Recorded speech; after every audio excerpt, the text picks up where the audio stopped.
Assalamualaikum warahmatullahi wabarakatuh. Alhamdulillahi rabbil alamin. Wabihi nasta'inu ala umurid dunia waddin. Wassalatu wassalamu ala ashrafil anbiya'i wal mursalin Sayyidina Muhammadin wa ala alihi wa sahbihi ajma'in, amma ba'du. Rabbi shrahli sadri wa yassirli amri wa hlul 'uqdatam min lisani yafqahu qawli. Ya Fattahu ya Alim, ya Fattahu ya Alim, ya Fattahu ya Alim. Alhamdulillah wa syukurillah, kita masih diberikan kesehatan dan juga umur yang panjang sehingga kita bisa bertemu kembali dalam kajian rutin kita, yakni kajian kitab Al-Ibanah wal Ifadhah yang membahas tentang ilmu haid, nifas dan juga istihadah. Untuk pertemuan kali ini kita akan membahas tentang suci di antara haid dan nifas kalau di kitabnya halaman 38. Bismillahirrahmanirrahim. Qolal mu'alifu hafizahullahu wa nafa'ana biulumihi fi daraini, amin ya Allah ya rabbal alamin. Khamisan at-tuhru bainal haidi wan nifasi. Qad qaddamna sabiqan annal adhharu min aqwali imamina Syafi'i annal hamila tahidu. Wabittali falaisa hunaka aqallu lituhri bainal haidi wan nifasi. Bal qad la yakunu bainahuma tuhrun kama law ra'at hamilun adataha khamsata ayamin.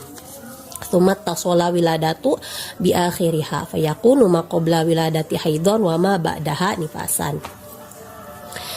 Pada kesempatan kali ini kita akan membahas bagian kelima, yakni suci di antara haid dan nifas. Nah, untuk masa suci sendiri itu batasannya beda-beda. Ada masa suci yang memisah antara haid dan haid. Jadi haid, suci, haid itu minimalnya 15 hari 15 malam, maksimalnya tidak ada batasnya. Ada lagi masa suci yang memisah haid dan nifas. Jadi haid dulu baru nifas. Haid, suci, nifas. Kemudian ada lagi masa suci yang memisah antara nifas dan haid. Jadi nifas dulu, suci, baru haid. Nah, ini yang kita akan bahas kali ini adalah suci yang memisah antara haid dan nifas. Jadi haid dulu, suci, baru nifas. Nah, sebelumnya telah dijelaskan bahwa menurut qaul azhar dari pendapatnya Imam Madhab Syafi'i bahwa wanita hamil itu bisa haid. Jadi ketika wanita hamil keluar darah dan darah tersebut memenuhi syarat-syarat haid, yakni didahului suci 15 hari 15 malam atau lebih. Kemudian total waktu keluar darah mencapai minimal 24 jam atau lebih. Kemudian keluar darahnya tidak melebihi 15 hari 15 malam. Berarti ini kan memenuhi syarat haid, maka hukumnya adalah haid. Nah, karena alasan adanya qaul azhar ini yang menghukumi bahwa wanita hamil bisa haid, maka masalah minimal suci yang memisah antara haid dan nifas itu terkadang tidak ada masa sucinya sama sekali. Jadi kalau ditanya nih, batas minimal kan kalau tadi batas minimal yang memisah masa suci yang memisah haid dan haid berapa? 15 hari 15 malam. Nah, kalau ditanya masa suci yang memisah antara haid dan nifas itu berapa? Minimal masa sucinya? Jawabannya terkadang tidak ada pemisah masa suci sama sekali. Jadi nyambung dari haid langsung ke nifas. Loh, kenapa bisa begitu? Karena tadi itu bahwa menurut qaul azhar wanita hamil bisa haid. Contohnya seperti seorang wanita hamil, dia keluar darah selama 5 hari. Dan ini sesuai adatnya, keluar darah 5 hari dan memenuhi syarat haid. Jadi itu jelas darah haid. Dan di ujung hari kelima itu dia langsung kontraksi mau melahirkan. Nah, ketika keluar darah dibarengi dengan kontraksi, dibarengi dengan proses kelahiran bayi, maka darah tersebut kan hukumnya darah tolku. Darah tolku itu hukumnya sebenarnya hukum asalnya adalah darah fasad atau darah istihadah. Tapi ketika bersambung dengan darah haid maka hukumnya jadi darah haid juga. Jadi ketika dia keluar darah haid 5 hari, kemudian bersambung melahirkan, jadi kontraksi, kemudian melahirkan, kemudian setelah melahirkan langsung keluar darah nifas, maka di sini darah yang keluar, darah toku kan hukumnya jadi hukum darah haid juga. Darah yang keluar ketika berbarengan dengan bayi keluar itu kan darah toku, hukumnya hukum darah haid karena dia bersambung dengan darah haid.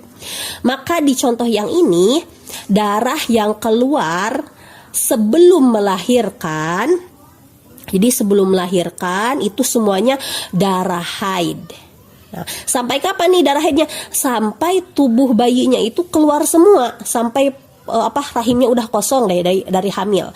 Ketika tubuh bayinya keluar semua, kemudian masih ada lanjut keluar darah, nah itu darah nifas. Berarti ini darah haidnya dan darah nifasnya tidak dipisah oleh masa suci.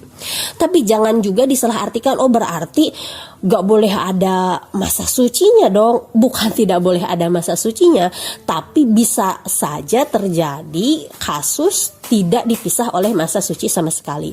Ya kalau misalkan ada pemisah masa sucinya, misalkan dipisah masa suci sehari, 2 hari, 3 hari, ya berarti itulah masa sucinya yang memisah antara haid dan nifas.